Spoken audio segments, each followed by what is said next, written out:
Today begins a compelling new series that takes you behind the closed doors of some of the world's most influential family-run enterprises.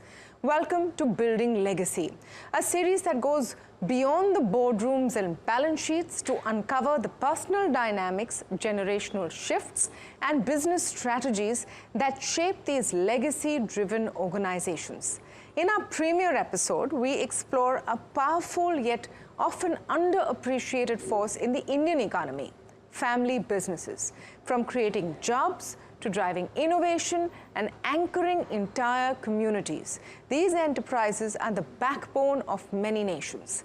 Joining me in conversation and someone who's going to steer us through this series is Janmejaya Sinha. He's chairman of BCG India. And today, Mr. Sinha, so great to have you on, and I'm so glad that we're doing this show. Oh, it's wonderful. It's so wonderful to actually pick up on family businesses who are so dominant in India, but so hidden. Yeah. So actually you're uncovering a really important truth. It's like the uncut diamond, you know. Yeah. So before we start off, let me just set the stage of why we are doing this and what do we hope to achieve from this. Right now, family businesses are, by some estimates, contributing to nearly 70% of India's GDP. They are there in all levels, not just the very big legacy business names or family business names that we know, but in every corner.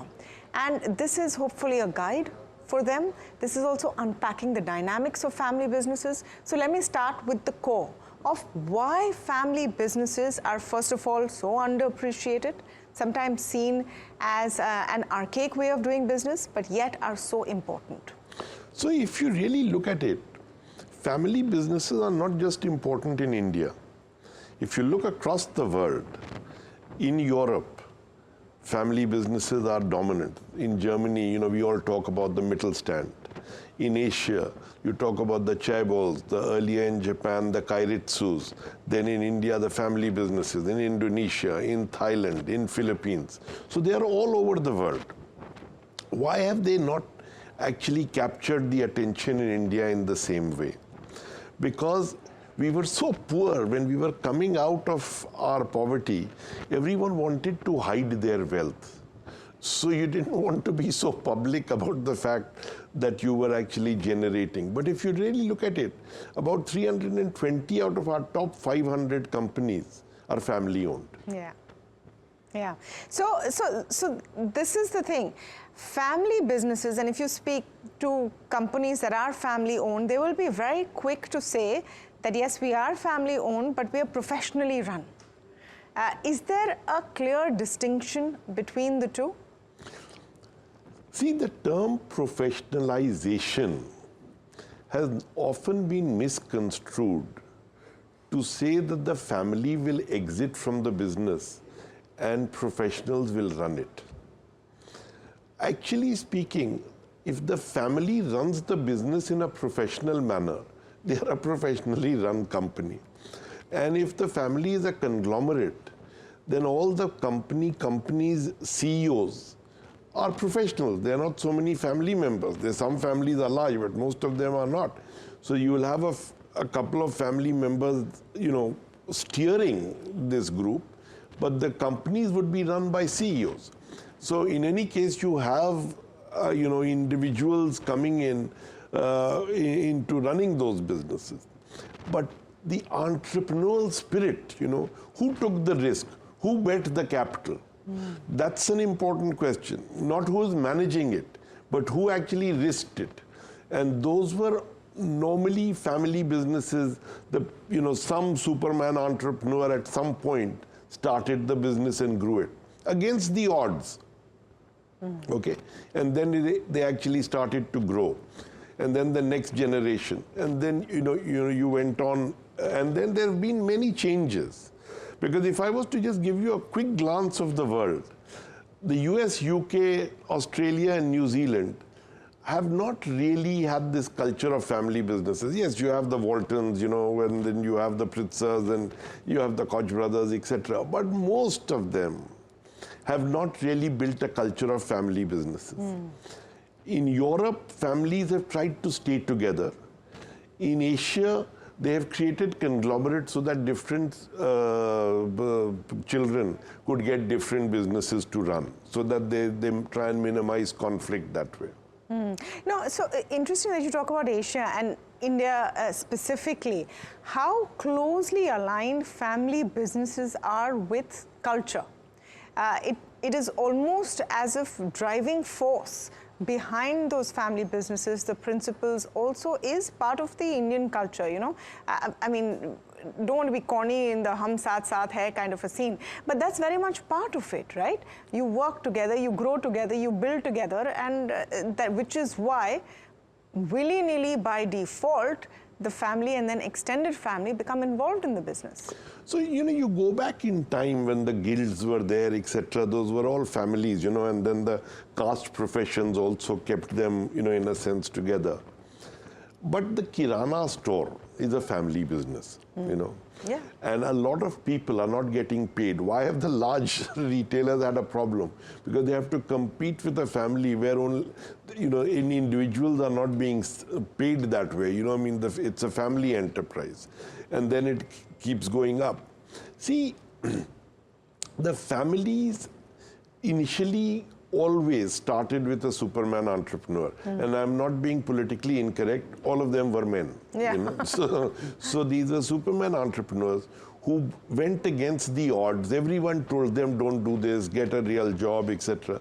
The only real jobs at that stage were in the government. You know, so most of the people, you know, were self-employed, or they could actually make their companies a bit bigger.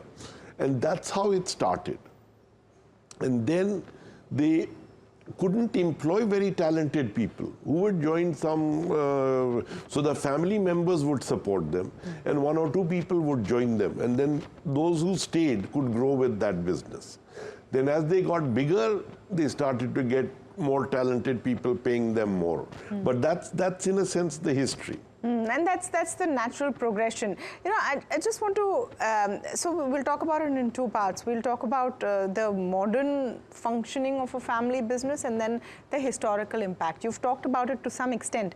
You know, I think what's really underappreciated, as I mentioned in my opening comments, is the contribution of family businesses to the country as we see it today, and the might that they have brought in through our entire journey as a nation. Can you elaborate on that? So, three elements. In the past, when infrastructure was missing, when you went to create a plant, do you know what you had to do?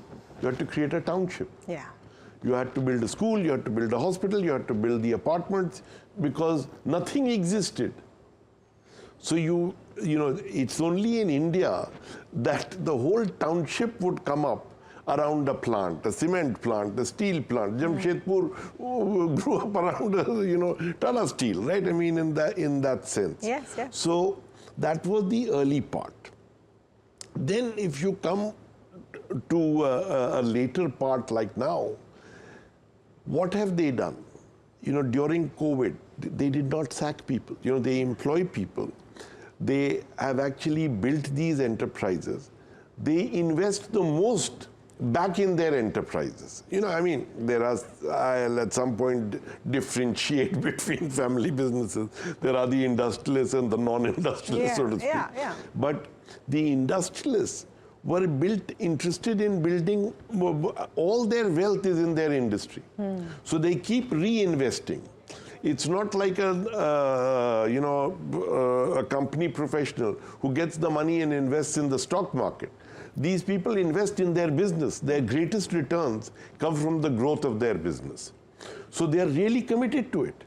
Yeah, so today when we keep talking about where is the private capex, it is these family-run businesses and entrepreneurs who have that courage and vision and passion to actually put the money back in. Correct, absolutely.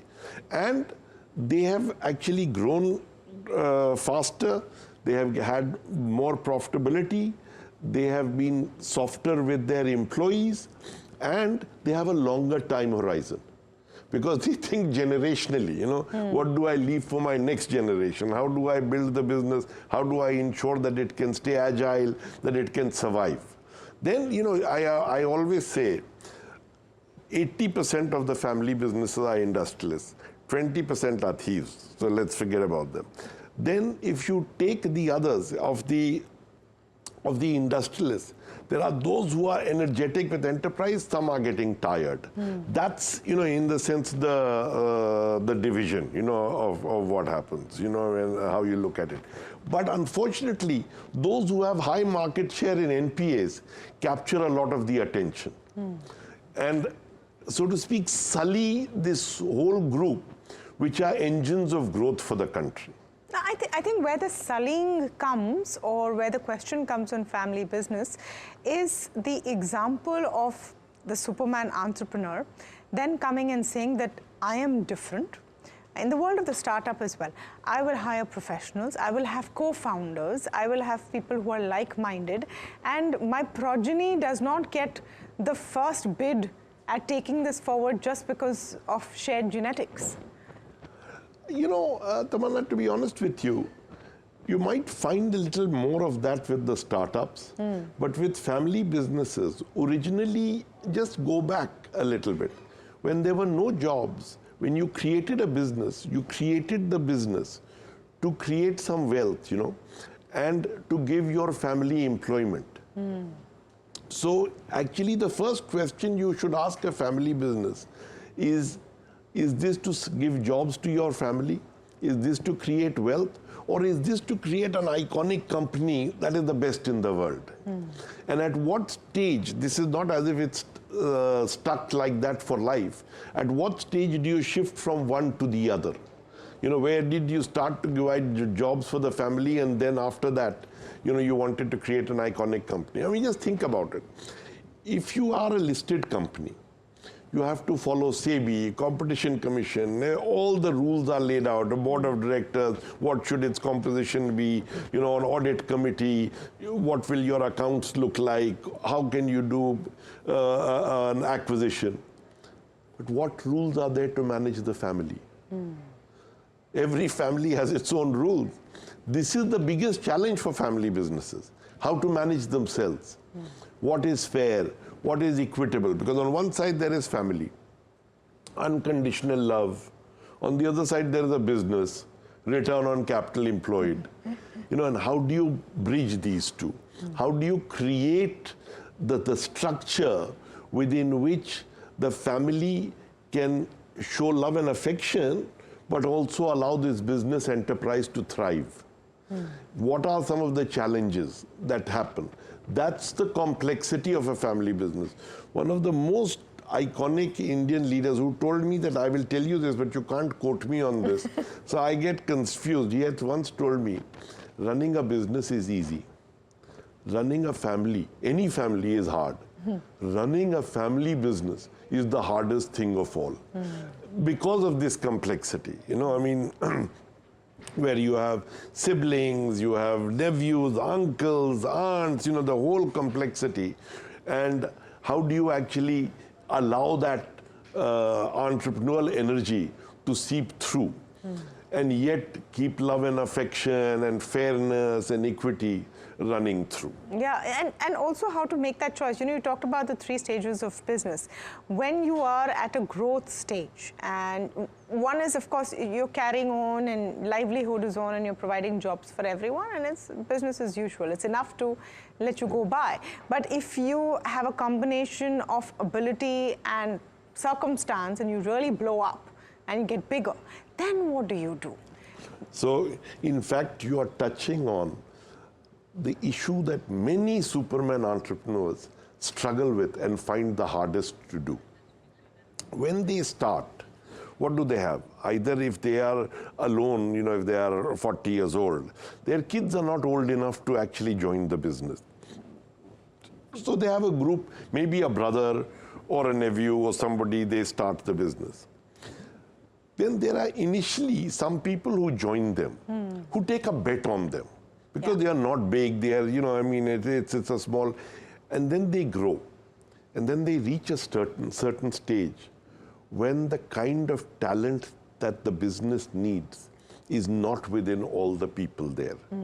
And that's when the superman entrepreneur has to take the awful decision of actually sidelining some of the people who were there with them from the start and getting some of the others, and yet managing the culture and trying to avoid, organ rejection, because these new people are coming in with different aspirations and different needs.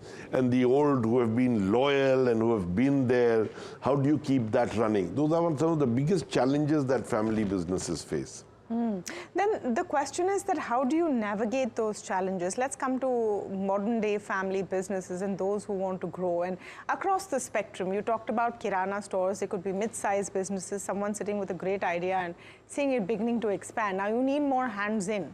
Should you first go to your family members? Because at the end of the day, there's ability and then there's faith and there's trust. And both become equally important at some point. Absolutely. Firstly, George Schultz had once said, trust is the coin of the realm. In business, one of the most important things you need is trust.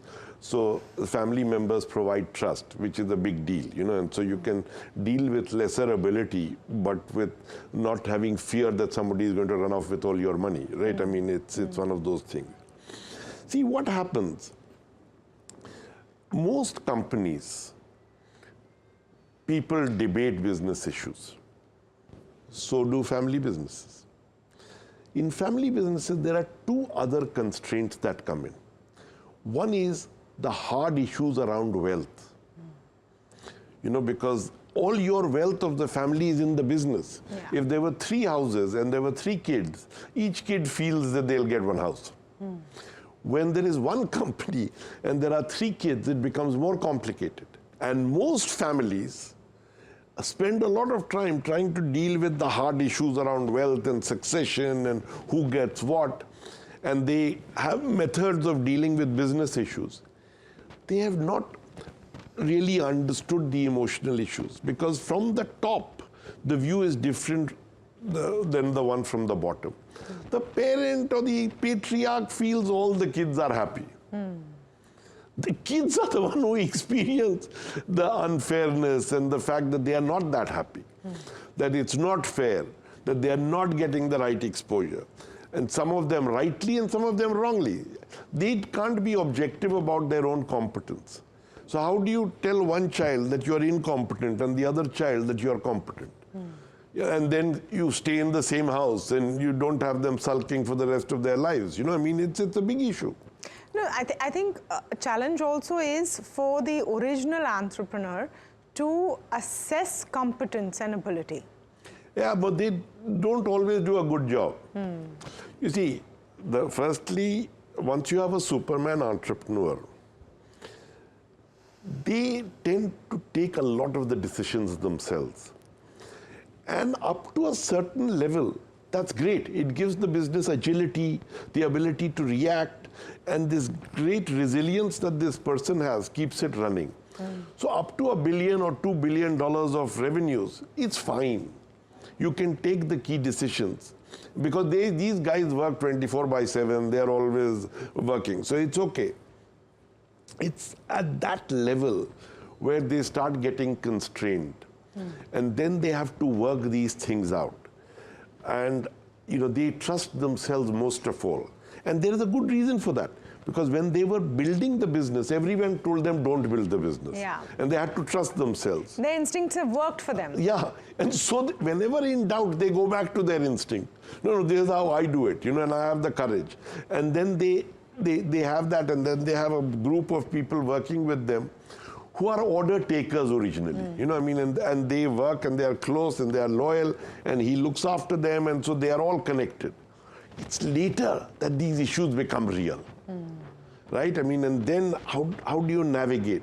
Now they then have to do things which are unnatural for them, get advice from others as to who will be the right successor, etc.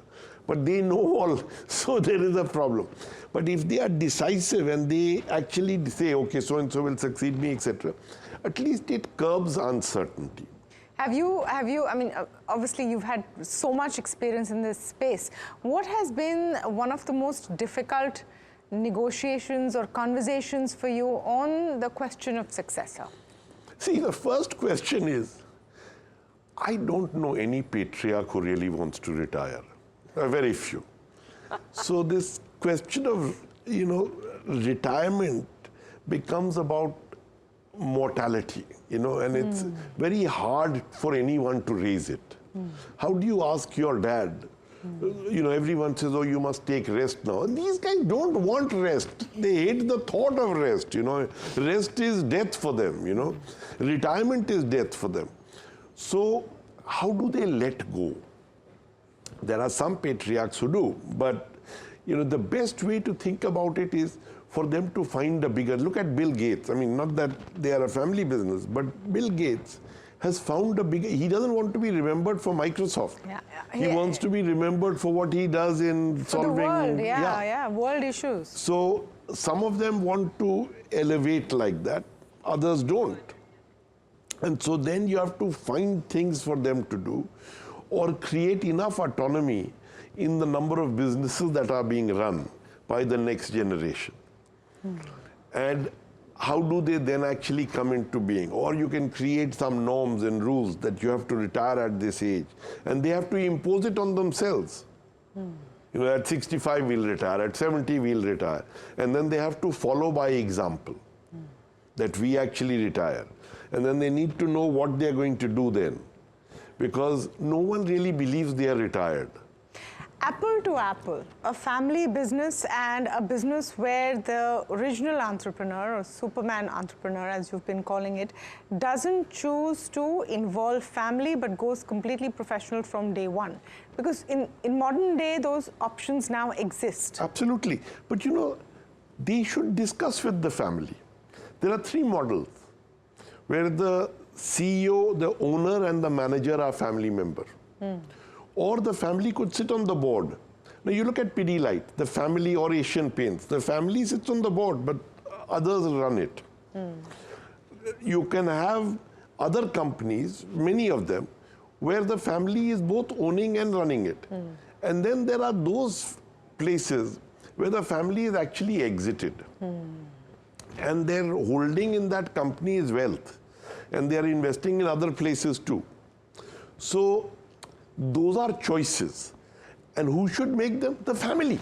They should sit together and discuss. The next generation should say whether or not they want it.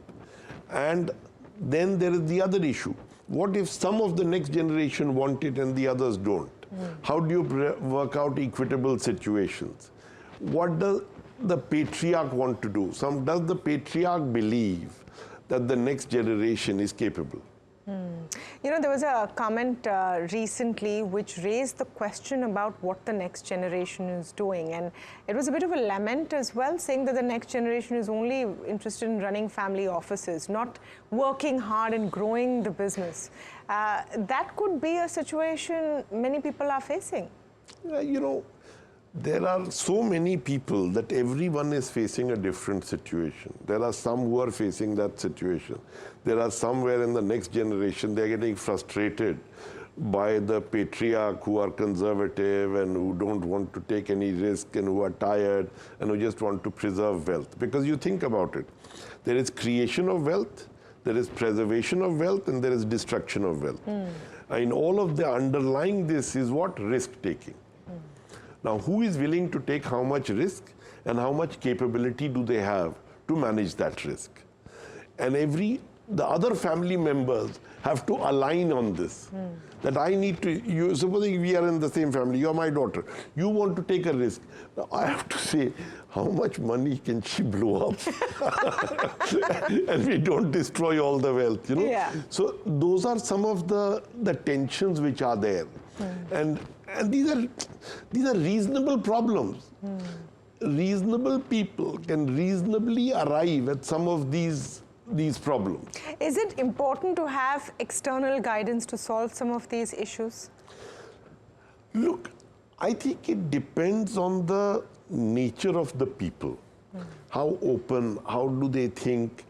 Most of the family businesses that I have met with, when I was writing the book, the people I was interviewing, about 75% of them had some external help, either the person they trusted or an uncle or somebody outside or, a person who understands family businesses, advisors, consultants, investment bankers, the whole group.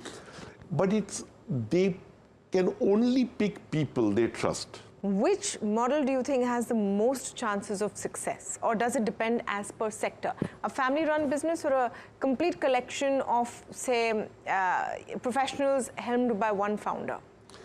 Look, the only place that I would, there's one block, which let me put aside.